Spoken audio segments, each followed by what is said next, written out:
This doesn't happen much when you're an adult, but I made a new friend this week, and her name's Lynn Campbell. She does the Scottish Mushroom podcast. I never thought I would be friends with someone that talks all day about mushrooms, but there's something about Lynn and her videos on LinkedIn that are quite interesting and compelling. And we finally caught up and had a chat the other day, and she does quite a lot of work in the Scots language. And she was telling me that she thinks that it's a shame that the Scots language in some places is kind of covered up or, forgotten about or ignored or diminished, because there are words in the Scots language that don't exist in main English. Okay, so like to coorie, snuggle, nestle, cuddle up, that kind of physical and emotional warmth where you feel safe and content. There isn't really a word for that in the English language, but coorie just does it perfectly, doesn't it? Driech. So it's not just wet, it's not just overcast, it's not just a wet, horrible day, it's depressing as well. It's driech, okay? And I was thinking about this, and I was thinking about words, and and how important it is that words exist for things. Right, so if you take a word like bullying, if that word didn't exist, it would be quite difficult, wouldn't it, to conjure this sort of shared experience. And then if there's no word for it, then it's really difficult, isn't it, to do anything about it.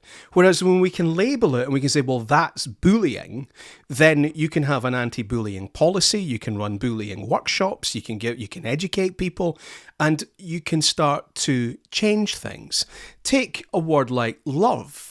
Okay, now love has many different meanings, but that kind of romantic love, if there wasn't a word for that, how would we know that we each experienced it?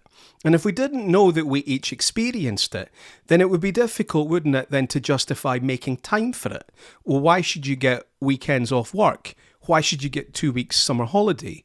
Why would you start a family? Why would any of that matter?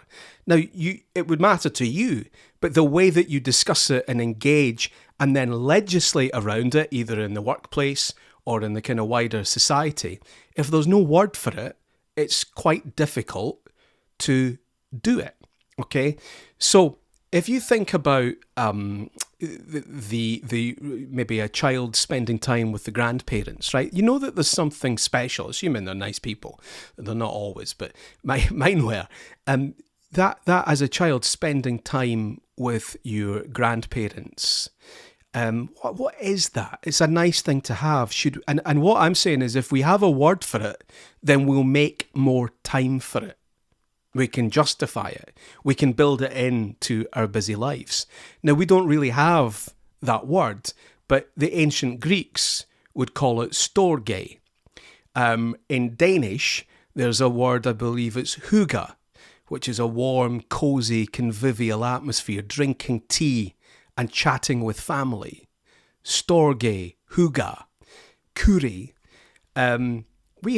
English has a word like kind of like nostalgia, I suppose, but I think that's not being with them, is it? That's thinking about them after.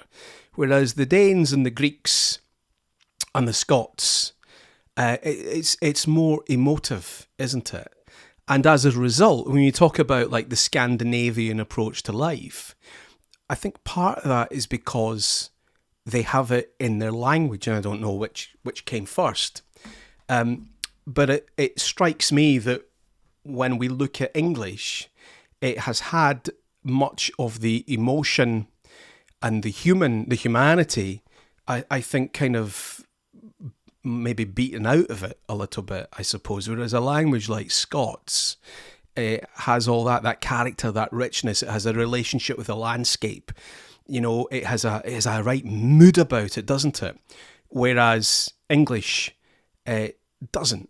And a lot of people, and I probably used to be one of them, would go, well, what the hell does that matter? I don't care. As long as people understand what I'm talking about.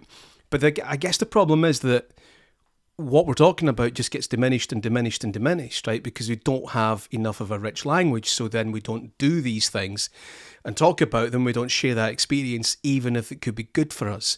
And the thing that comes into my mind when I talk about that then is AI. Because if we end up diminishing things even more, where all we've got is the AI version of it, And it's even more devoid of reality and humanity and emotion. We could end up actually being really kind of boring and insular and a bit miserable, couldn't we? And if somebody from now were to come along in 30 years and say, what's happened to you? Why are you all like this? We would say, that's just the way it's always been around here. And I kind of think that's quite interesting, isn't it?